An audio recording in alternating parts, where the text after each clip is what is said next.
Speaking up is hard to do. I understood the true meaning of this phrase exactly 1 month ago when my wife and I became new parents. And it was an amazing moment. It was exhilarating and elating, but it was also scary and terrifying. And it got particularly terrifying when we got home from the hospital. And we were unsure whether our little baby boy was getting enough nutrients from breastfeeding. And we wanted to call our pediatrician, but we also didn't want to make a bad first impression or come across as a crazy, neurotic parent. So we worried, and we waited. When we got to the doctor's office the next day, she immediately gave him formula because he was pretty dehydrated. Now, our son is fine now, and our doctor has reassured us we can always contact her. But in that moment, I should have spoken up, but I didn't. But sometimes we speak up when we shouldn't. I grew up to study the brain because I have a brother who has been diagnosed with a brain disorder, schizophrenia. And as a sister, and later as a scientist, I wanted to understand why is it that I can take my dreams, I can connect them to my reality, and I can make my dreams come true. What is it about my brother's brain and his schizophrenia that he cannot connect his dreams to a common and shared reality, so they instead become delusion? So I dedicated my career to research into the severe mental illnesses, and I moved from my home state of Indiana to Boston, where I was working in the lab of Dr. Francine Benes in the Harvard Department of Psychiatry.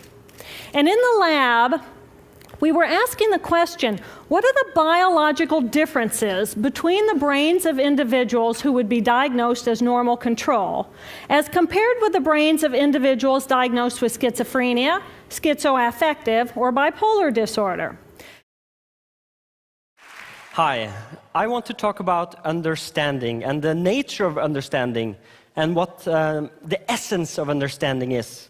Because understanding is something we aim for, everyone. We want to understand things. My claim is that understanding has to do with the ability to change your perspective. If you don't have that, you don't have understanding. So that is my claim. And I want to focus on mathematics. Many of us think of mathematics as addition, subtraction, multiplication, division, fractions, percent, geometry, algebra, all that stuff.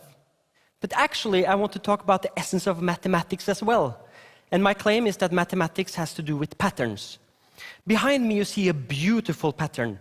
And this pattern actually emerges just from drawing circles in a very particular way.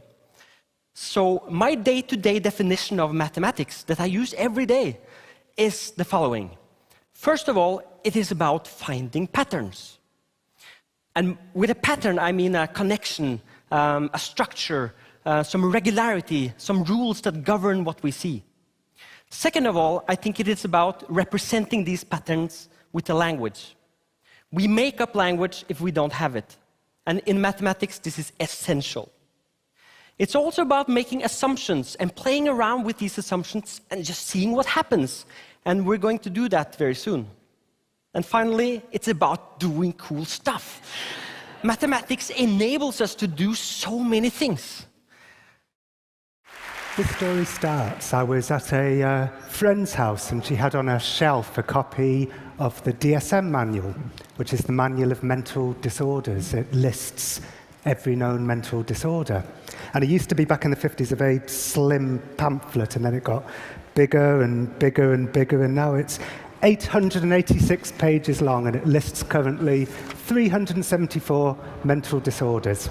So I was leafing through it, wondering if I had any mental disorders, and it turns out I've got 12. I've got generalized anxiety disorder, which is a given. I've got nightmare disorder, which is categorized if you have recurrent dreams of being pursued or declared a failure. And all my dreams involve people chasing me down the street going, "You're a failure."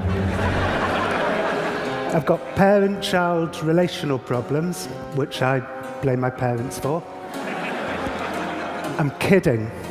I'm not kidding. I'm kidding. And I've got malingering.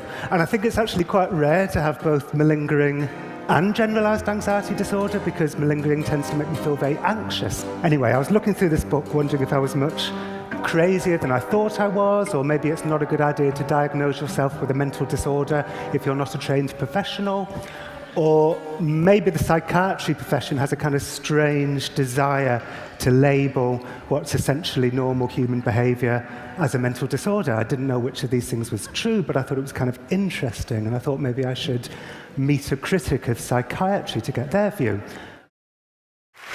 I've been intrigued by this question of whether we could evolve or develop a sixth sense, a sense that would give us seamless access and easy access to meta-information or information that may exist somewhere that may be relevant to help us make the right decision about whatever it is that we're coming across. And some of you may argue, well, don't today's cell phones do that already? But I would say no.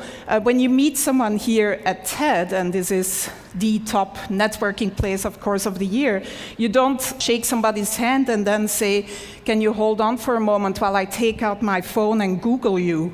Or when you go to the supermarket and you're standing there in that huge aisle of different types of toilet papers, you don't take out your cell phone and open a browser and go to a website to try to decide which of these different toilet papers is the most ecologically responsible purchase to make. Thank you. I have to tell you, I'm both challenged and excited. My excitement is I get a chance to give something back. My challenge is the shortest seminar I usually do is 50 hours. And I'm not exaggerating. I do weekends, and what I do more than that, obviously, coach people, but I'm into immersion, because how'd you learn language? You didn't learn it by just learning principles. You got in it and you did it so often that it became real. And the bottom line of why I'm here, besides being crazy mofo, is that I'm really in a position, I'm not here to motivate you, obviously. You don't need that. And a lot of times that's what people think I do, and it's the furthest thing from it. What happens, though, is people say to me, well, I don't need any motivation. And I say, well, that's interesting. That's not what I do. I'm the why guy. I want to know why you do what you do. What is your motive for action?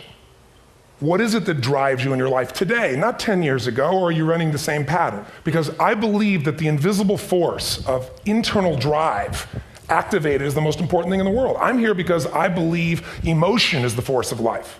All of us here have great minds. You know, most of us here have great minds, right? I don't know if I'm in the category, but we all know how to think. And with our minds, we can rationalize anything, we can make anything happen. We can, I agree with what was described a few days ago about this idea that people work in their self-interest, but we all know that that's bullshit at times. You don't work in your self-interest all the time. Because when emotion comes into it, the wiring changes in the way it functions.